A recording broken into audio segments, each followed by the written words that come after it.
How's it going, everybody? Welcome back to another video. Today, I want to try and do the impossible, and that is have a nuanced conversation on the internet. As you know, I've been doing this fitness, YouTube, Instagram, social media thing for about a year and a half now. I've enjoyed my time. I've really liked it. I've really liked making these videos, connecting with you guys, but always in the back of my mind, there has been this question about whether or not fitness content can thrive and actually survive on social media. And the reason I say that is because of course fitness content can thrive. It's a massive industry. People like the Liver King blowing up. You have fitness influencers who are making wild accusations and claims that are getting huge numbers of views and likes and sponsorship money.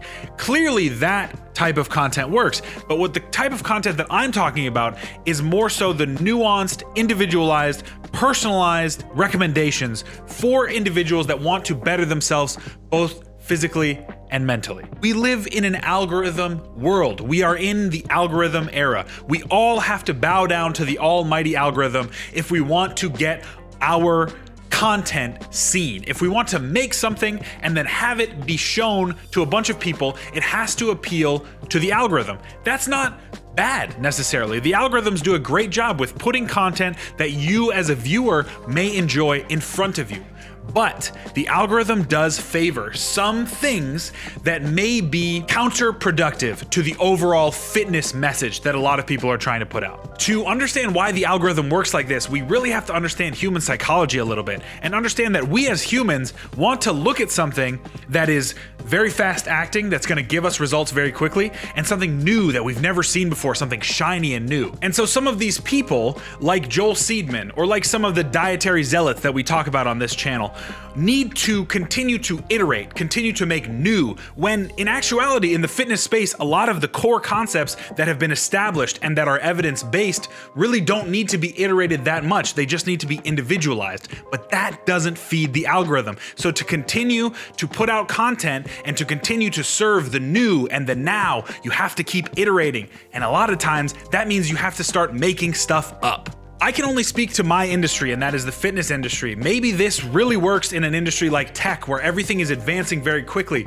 But in this industry, in the industry of changing the human body through manipulating resistance training, manipulating diet and calorie intake, most of the stuff that we know works is going to work for the foreseeable future. Unless there is some crazy change in human evolution, energy restriction and progressive overload training are going to create the same results that they have been. Obviously, these results are going to be individualized, but that doesn't really help anybody if they're not willing to put in the work on the stuff that actually works. And so now they see these sensationalized claims and they say, oh yeah, this is cool, I'm gonna like this. And then the algorithm continues to report back to the creator, people are really liking your stuff, you've gotta do more, you've gotta do more.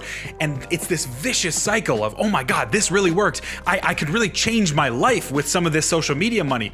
Let's keep doing it. Let's keep making more outlandish and crazy claims because that's what seems to be working. And it becomes incredibly difficult for me to blame these creators because at the end of the day, I want to be in their shoes. Obviously, I want to uphold my integrity and I will only ever put out content on this channel that I truly believe in and that I truly think will help the viewer that is watching the content. But at the end of the day, why else am I making these videos except to reach a wider audience, to be caught up in the algorithm and shown to millions of people? I understand that drive. I understand that reasoning behind why they do what they do, but there has to be another level of integrity. There has to be one thing that holds you back from saying, you know what, if I just lie to a bunch of people, I could really make a lot of money. So every time I turn this camera on to record a video or I sit in front of Photoshop and create this sensational clickbait title and thumbnail, I'm always asking myself, what is this really the best way to be approaching this? And through my research, of course it is, but at the same time, there's this feeling of like, maybe I'm tricking somebody. I really believe that in the age of social media and algorithms, fitness content can work really, really well. And I'm talking about real fitness content, the stuff that will help people increase longevity, make their lives better, enjoy their time on this earth because it is so limited. I really think that stuff can work, but it takes a little bit more work for that content to be put in front of people than the sensationalized quick fixes that it seems to be dominating our industry right now. I didn't really mean for this video to turn into a sermon. This is kind of just off the top of my head. I thought that I would sit down and as the year ends, kind of reflect on the content that this channel has put out for the past year and the content that this channel is going to put out in future years. And I really just want you all to know that I'm going to continue to try and put out the best fitness, evidence-based content that I can, that's still gonna be a little entertaining and hopefully catch on with the algorithm. And I thank you so much for watching these videos. I really, truly hope that you have experienced some type of bodily or mental change for the good because of implementing some of these tips. I'm still working on it, and I hope that you are still working on it as well. We've gotta keep progressing forward to keep getting better. And I thank you so much for coming on this journey with me. Get strong and stay strong. I will see you all in the next year. Peace.